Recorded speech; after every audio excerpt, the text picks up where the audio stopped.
शहर में एक अजीब अफवाह फैल रही थी कि लोगों को भूत का फोन आ रहा है, और तो और कई लोगों ने अपनी मोबाइल स्क्रीन पर भूत का नंबर तक दिखाया।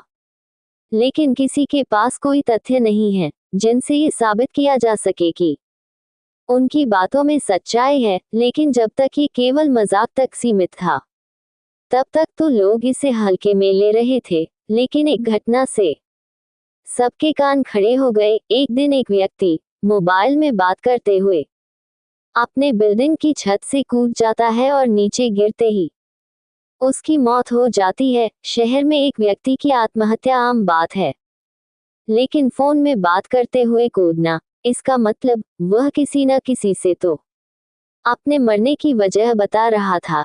इसलिए पुलिस तहकीकात आगे बढ़ाती है और उस व्यक्ति के मोबाइल की आखिरी कॉल रिकॉर्डिंग मंगवाई जाती है।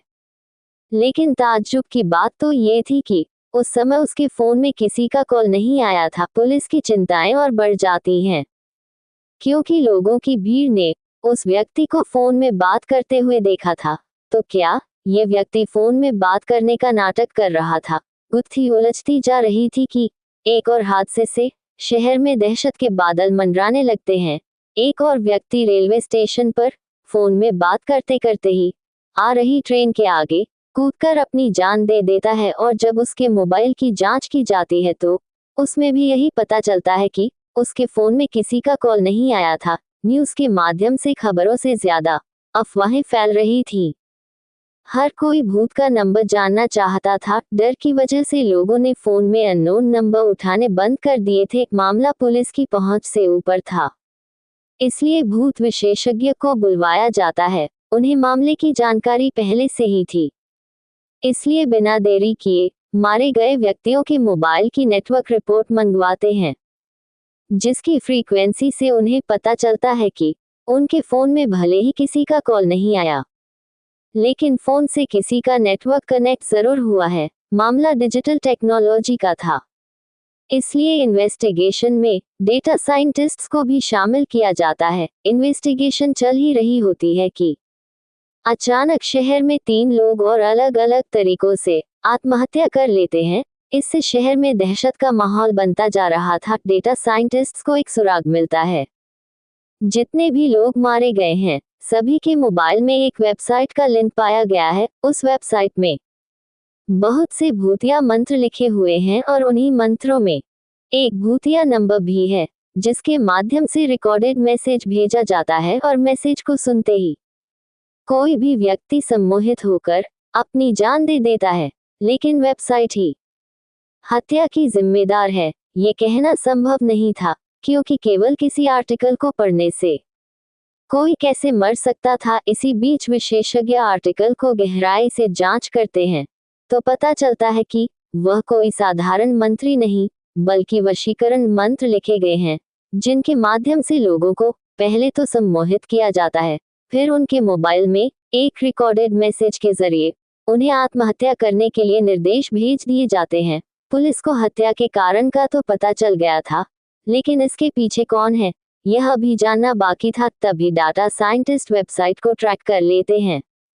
यह एक कॉलेज का हॉस्टल था। वेबसाइट की लोकेशन का पता चलते ही पुलिस हॉस्टल के कमरे को घेर लेती है और उस लड़के को गिरफ्तार कर लिया जाता है, जिसके कंप्यूटर से यह वेबसाइट चलाई जा रही थी। लड़के के कमरे में बहुत से कॉकरोच, कीड़े मकोड़े और मरे हुए चूहे डले हुए थे। वह किसी जानवर की तरह उस कमरे में रह रहा था। दरअसल उसे देखने से ऐसा लग रहा था कि उसकी मानसिक हालत ठीक नहीं है। हॉस्टल में पुलिस को देख मैनेजमेंट के कर्मचारी भी पहुंच जाते हैं, लेकिन उन्हें अंदाजा भी नहीं होता कि इस कमरे में कोई रहता है, क्योंकि यह कमरा तो पिछले 2-3 महीनों से खुला ही नहीं था। लड़के को पूछताछ के लिए थाने लाया जाता है। लड़के का बर्ताव बहुत डरावना था। वह आसपास के लोगों को खरोंचने को दौड़ रहा था। बड़ी मुश्किल से पुलिस उसे काबू करते हुए कुर्सी से बांध देती है।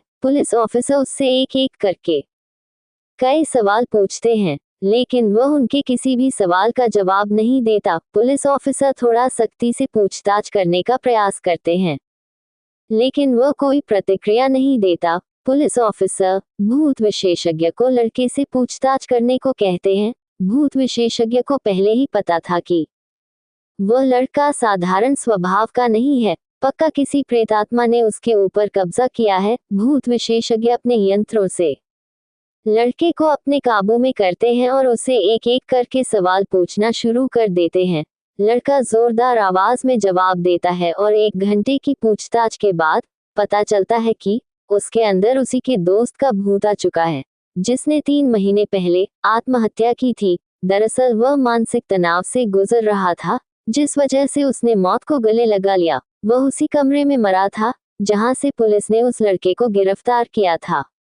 वह अपने दोस्त के शरीर के अंदर प्रवेश करके लोगों की हत्याएं कर रहा था। उसी ने वह वेबसाइट बनाई थी जिसे अब वह उस लड़के के शरीर के अंदर रहते हुए चला रहा था। सच्चाई का पता चलते ही भूत विशेषज्ञ लड़के के शरीर से भूत निकालने की प्रक्रिया प्रारंभ कर देता है, जिसके लिए वह उसी कमरे में जाते हैं जहां वह लड़का मरा था और वहां वह अपने इलेक्ट्रॉनिक डिवाइस के माध्यम से लड़के के ब्रेन से भूतिया आत्मा बाहर कर देते हैं।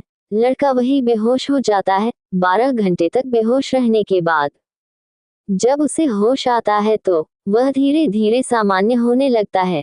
डाटा साइंटिस्ट वेबसाइट को अब डिलीट कर चुके थे। लड़के को निर्दोष पाया जाता है, उसे मानसिक बीमार घोषित किया जाता है और उसे इलाज के लिए अस्पताल में भर्ती कराया जाता है। पुलिस जुर्म के नए अध्याय को समझ चुकी थी। कभी कभी तकनीक भी इतना भयानक रूप ले सकती है जिसके लिए हमने कभी सोचा भी नहीं था, और हत्याओं का सिलसिला रुकते ही कहानी भी खत्म हो जाती है।